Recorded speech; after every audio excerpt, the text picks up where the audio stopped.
Assalamualaikum warahmatullahi wabarakatuh. Jumpa lagi dengan saya di sini dengan Pak Yanto di channel Petani Sukses. Bagaimana kabar Anda? Semoga sehat selalu, tak kurang suatu apapun. Di video kali ini saya akan membahas tentang bagaimana caranya kita mengatasi penyakit bulai atau penyakit kuning pada tanaman cabai. Simak video ini sampai selesai.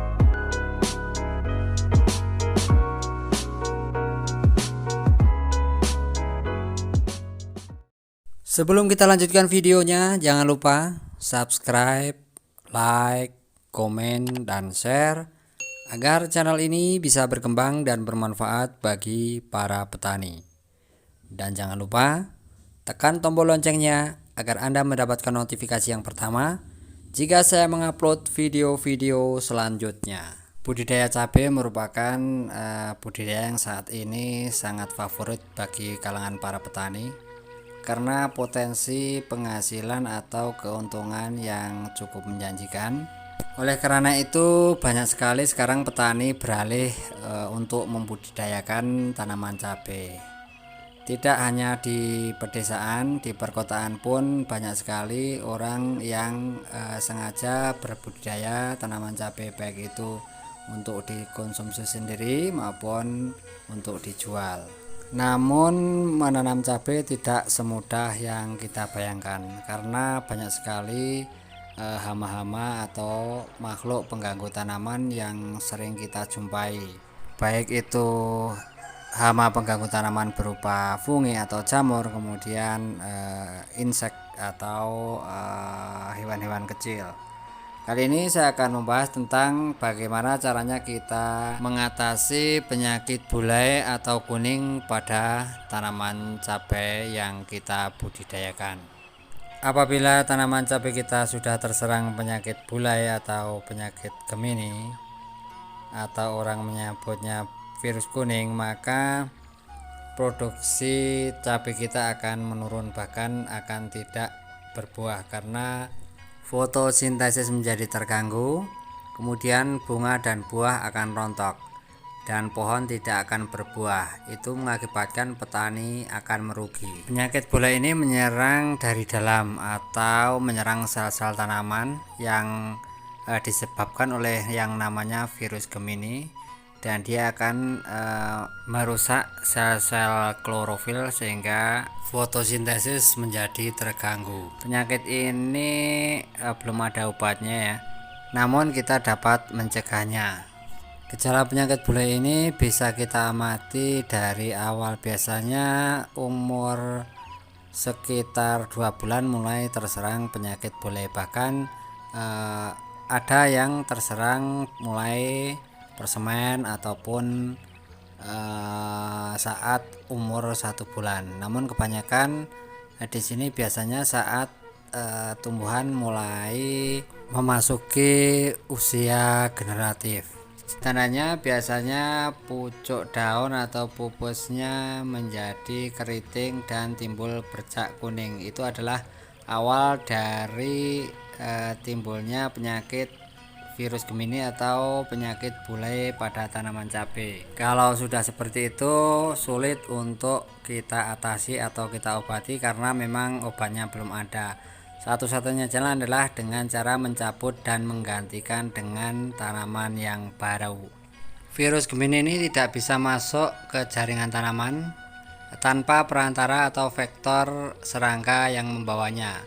Salah satu serangga yang sering kita jumpai yang membuat tanaman cabai kita menjadi bulai adalah kutu kebul, kemudian apit, dan kutu daun. Kutu kebul ini akan menghisap cairan yang ada di tanaman tersebut lewat daun, terutama bagian bawah. Kemudian virus otomatis akan masuk ke jaringan tanaman tersebut. Virus yang sudah masuk ke dalam jaringan akan membelah diri dan menyerang ke seluruh bagian tanaman tersebut, terutama bagian klorofil.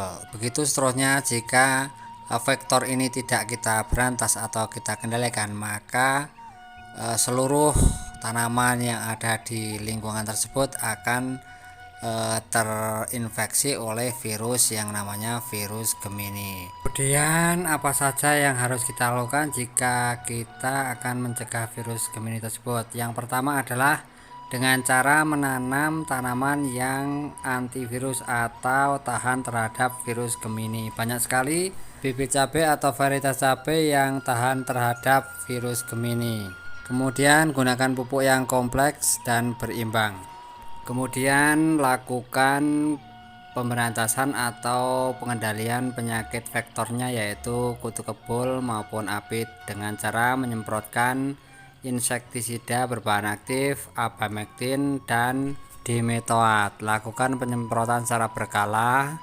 Usahakan penyemprotan dilakukan di sore hari di saat kutu kebul maupun apit ada di permukaan, atau lakukan penyemprotan dari bawah karena kutu kebul maupun apit itu bersembunyi di daun bagian bawah.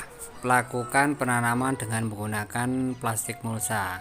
Ini bisa mengurangi populasi apit maupun kutu kebul karena dia bisa memantulkan sinar matahari dan mengurangi atau menjadikan kutu kebul tidak nyaman berada di tempat tersebut. Kemudian lakukan rotasi tanaman atau penggiliran tanaman untuk memutus siklus virus Gemini. Kemudian semprotkan antivirus berbahan hidroksibenzoat di awal tanam untuk menjaga ketahanan tanaman terhadap serangan virus Gemini. Itu adalah cara-cara pencegahan atau pengendalian penyakit bulai atau virus Gemini. Jika sudah kita lakukan pencegahan secara preventif namun masih banyak sekali kutu kebul atau trip ataupun apit yang masih ada di sekitar kita, maka kita perlu melakukan tindakan secara cepat dengan cara menyemprotkan insektisida berbahan aktif, abamectin dan dimetoat secara rolling atau secara bergantian selama 3 hari berturut-turut. Kemudian lakukan penyemprotan dengan menggunakan bahan aktif hidroksibenzoat untuk penyembuhan dari dalam, karena sifat hidroksibenzoat adalah antivirus, antiinflamasi, antibiotik, dan antifungal. Kemudian semprotkan zat PT auksin untuk mempercepat pertumbuhan tunas baru. Kemudian semprotkan pupuk organik cair atau POC yang mengandung unsur nitrogen, fosfat, dan kalium, serta unsur mikro, dan juga asam amino untuk pembentukan klorofil baru. Penggunaan nitrogen, terutama dari pupuk kimia, akan mengurangi daya tahan tanaman terhadap serangan virus Gemini. Oleh sebab itu, sebaiknya gunakan pupuk nitrogen dari bahan-bahan organik berupa kotoran hewan maupun kompos. Untuk penyemprotan menggunakan pupuk, sebaiknya juga kita gunakan pupuk organik. Bisa kita lihat di video saya sebelumnya cara membuat pupuk organik dari bahan-bahan yang ada di sekitar kita. Demikian, semoga bermanfaat. Tetap semangat dalam bertani. Salam satu profesi, jaga kesehatan selalu. Wassalamualaikum warahmatullahi wabarakatuh.